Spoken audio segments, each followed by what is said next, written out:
Hi there, Tim Larsen here. Today on What's Tim Doing This Week, I'll show you how you can gain perspective. That is, I'll show you a real easy way to draw lines on your comic book page that converge to one point. This is an instantly easy, quick, and simple way to get your pencil lines to line up. Plus, I'll throw in a few principles of basic perspective to get you started. But before that, let me tell you about a real cool part of my website, email.timsnotebook.com, the newsletter library, where you can browse among over 500 comic book reviews, opinions, observations, and other comic book related stuff. All this normally pops up in your email inbox if you subscribe, but for those of you who just want to take a look at them, this is a real cool, no obligation way to do it. Try before you buy, so to speak. Completely free, no obligation, totally cool. Once again, it's email.timsnotebook.com. I got the links in the notes below. Let's dive into how to render perspective lines, raise flash lines, and how it all fits in a 3D world you can create right now. Okay, so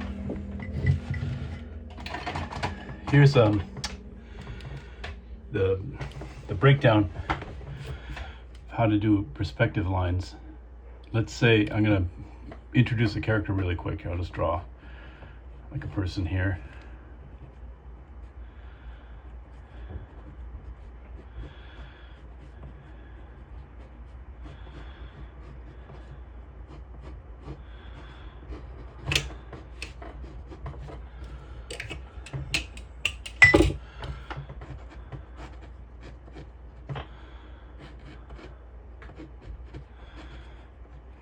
He has hands to his sides, he's just standing there, okay?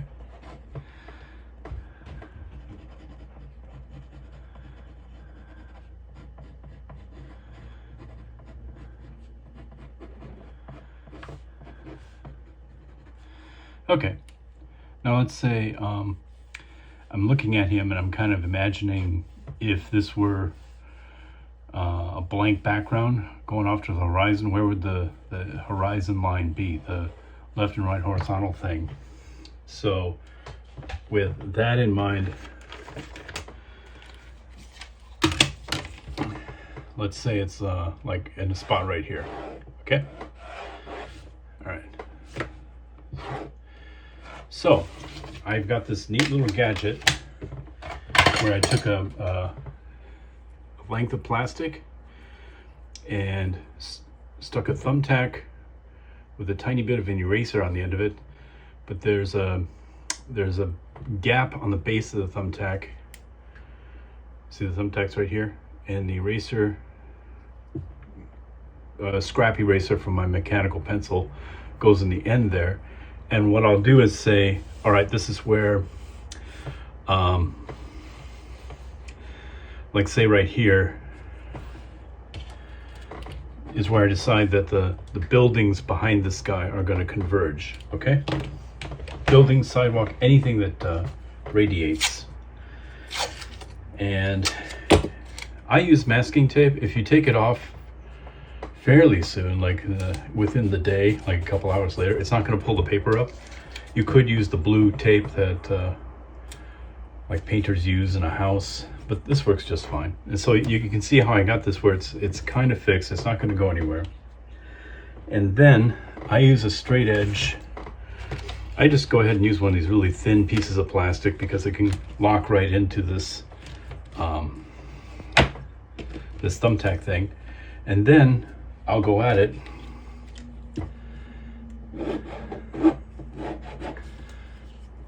Okay. Draw my radiating lines like so. Do a bunch of them. Okay. And then I'll punctuate that with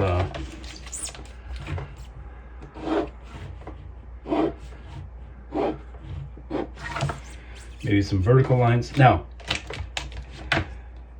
let's say the lines on the horizon, the ones that go left and right, there's maybe another vanishing point that's off the view of this image here, and that can be a problem because you don't want to put you don't want to have like 5 feet away from there another one of these and then a a 5 foot long straight edge. So how do you do that really?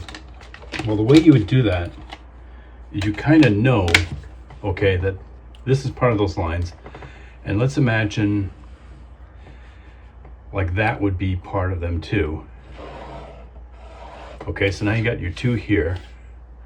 So let's just put some more lines in. Let's take this space here and split the difference, and then over here this space, split the difference, so that I'm making a line. So I'm looking at this line, the horizon, and my new line, and I'm going to make a line that splits that up.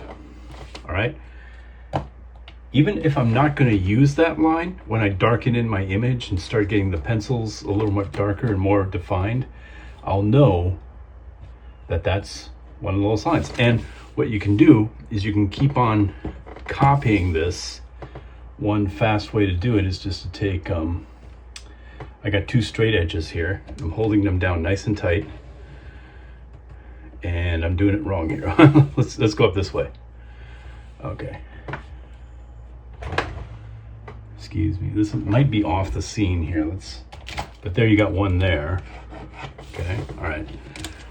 Let's maybe go upside down. Here we go. All right. So I'm holding it down. I got my last 2, and now I'm going to line up straight edge. You can do this with 2 pieces of plastic. There we go.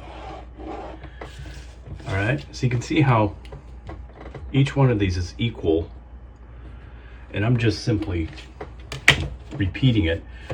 This is not going to be an architectural precise drawing to build a building on, so nothing has to be so accurate that you're within a few millimeters, so long as you get it. There.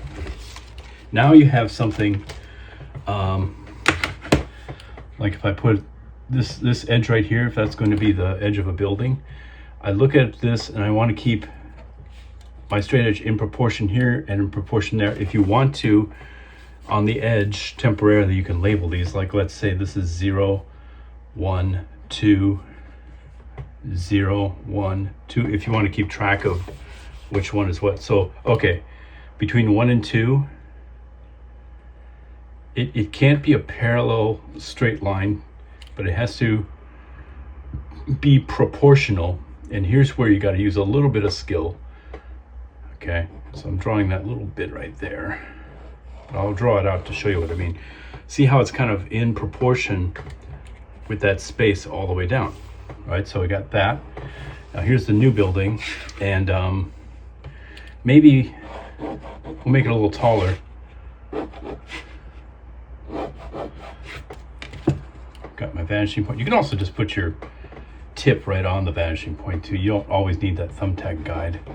Now let's say I don't want to do building that high there, so let's jog that up a little bit, and that's easy because that's right there. Okay. And this is the edge of the sidewalk. And I'm letting the fronts of the building be all on the same line. So when you start with the erasing, taking away the lines that don't count, you can kind of see how this is coming together. And it's important to do this where, even if your comic book panel maybe is this big and it's cropping the guy off, you have to imagine where his feet are going to be. And then imagine standing, if you had a bigger picture, how his feet would relate to the ground here, right? So like if you're standing on a spot, that spot pointing to the horizon would go like that. And that would help you a lot in making the different parts make sense. Okay, now you kind of see how he's in the 3 dimensions. You could also like do see the median on the road. So that's basic perspective. Let's do another one.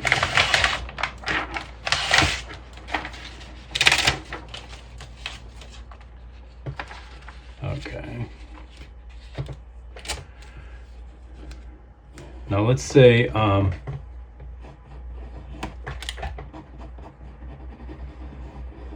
these pencils have tiny leads which constantly break. So I bought these from Japan, where you shake it and it advances the lead. Every time it's like break, you just go like that.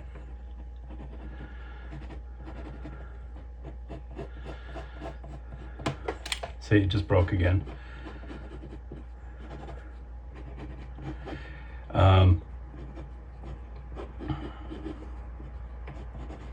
Do a lady this time.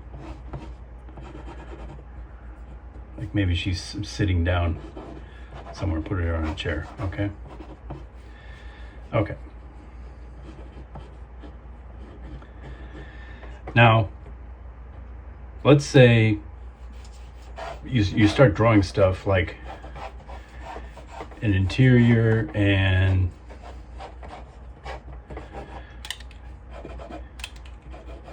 you don't know where things are going to go. Okay, like you maybe think a wall here, a wall there. Well, that's fine, because you can work backwards and take some of those lines. Okay, but then you got the other wall on this side here, going like that, maybe like that.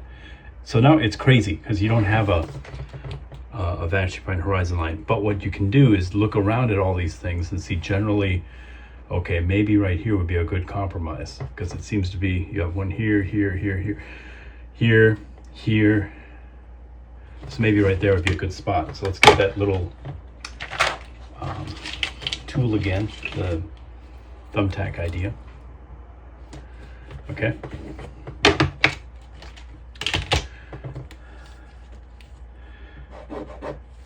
And before I start really drawing this image in, I start laying down the perspective here. Also, the chair, the chair back. If the chair is lined up parallel to the wall, okay, this might affect the way I draw the person. Maybe, maybe not. I want the ceiling there, but you notice how the ceiling grew radically on the left here.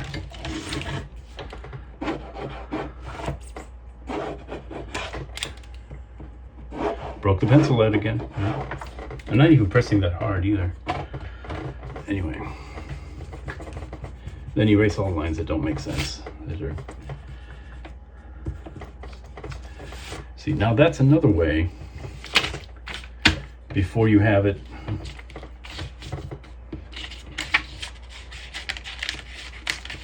there. Okay. All right. Before you have it finalized,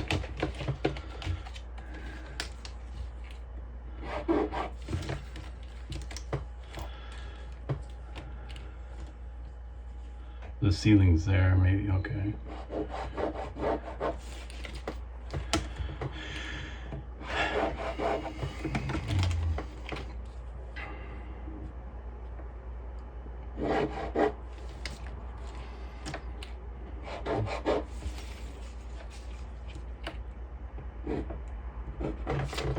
That's another way to do it, is just to start drawing and figuring out very roughly where the vanishing points would be, and then making a compromise and saying, oh, okay, it's going to be right here. That way,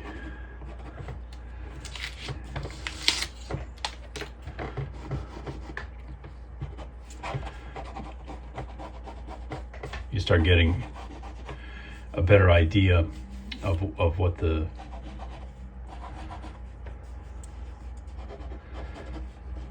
space would be like, and the more you start drawing in this space, the more sense it makes. Okay, and then the last thing,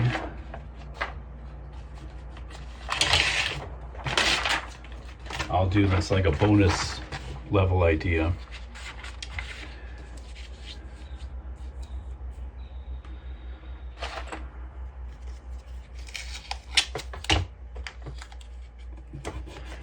Let's say you have something very violent happening, like an explosion. Okay.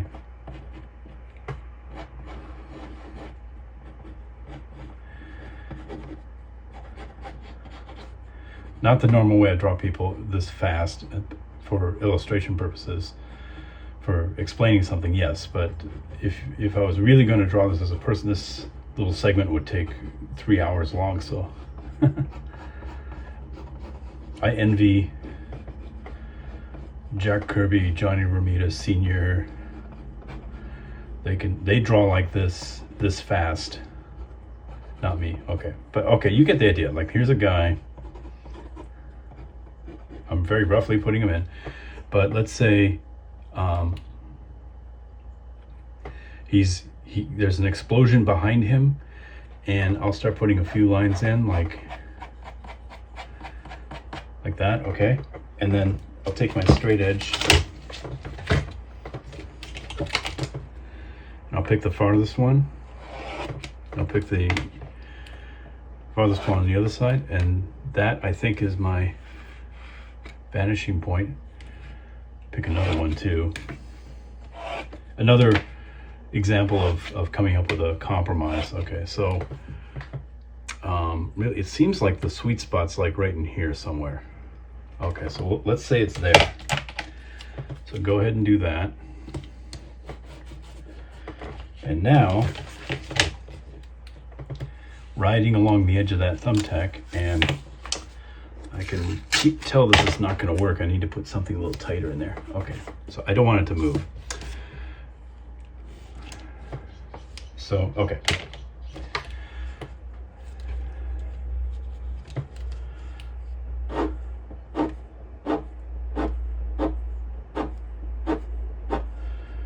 You want to skip it a little bit too, make it inconsistent. And right away it's getting blocked by something off camera you can't see. Drawing a comic book page is dealing with 1,001 pains in the asses. Okay. And so you're constantly, oh yeah, that's right, this is getting away, I have to move this, I have to move that. But anyway, this is not really perspective lines. I guess you would call it like converging lines. And you can do this in the inking phase as well. If you're using a pen. I don't use a brush. I don't know how you would be able to do this with a brush. You'd have to get a Pigma pen or rig up a dipping pen like I do with a paper clip to offset the edge of the pen. That's for another video. You can see how it's kind of becoming something now.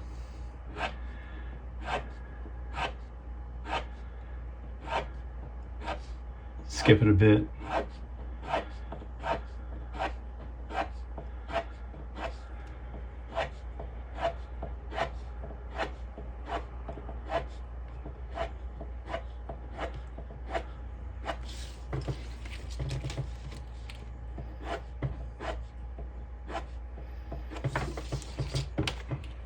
Yeah, you get the idea that, you know, and in something like this, I probably want to, you know, up the contrast and isolate the character maybe, you know, so you can see the explosion more. But that's a really fast, down and dirty way of getting converging lines to do what you want to do. Let me show you an example where I've inked this page actually. So like right here, there's a gunshot. For anybody who's read Mayfield 8, don't look at this. It's a bit of a spoiler, but there's a gunshot coming out of the bottom of a toolbox, and that's the way I did it. The vanishing point is right here.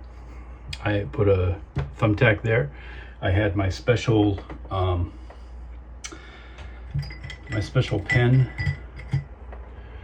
with offset paper clip put on the edge there, and loaded it with ink, and just exactly like I did a moment ago, just that was originally a penciled line thing, but then I did it in ink with emphasis on more pressure on the back and writing off the page, like going up, so that it ends in a tiny pinprick here, a very thin line, thick line to thin line. And it really is a nice effect to make it look like something just went BOW. So there you have it. You have draw your background from scratch, start drawing a few lines in, and then figure out the perspective, and then use that same method to make a neat converging line thing. Thank you for watching. I hope that was useful. Remember, your creative work is important, not only to you, but to the whole world too. Keep working on your creations, whether they be writing, penciling, inking, coloring, or lettering. You only get better if you keep working at it. Thank you very much for watching this, and you have a great day.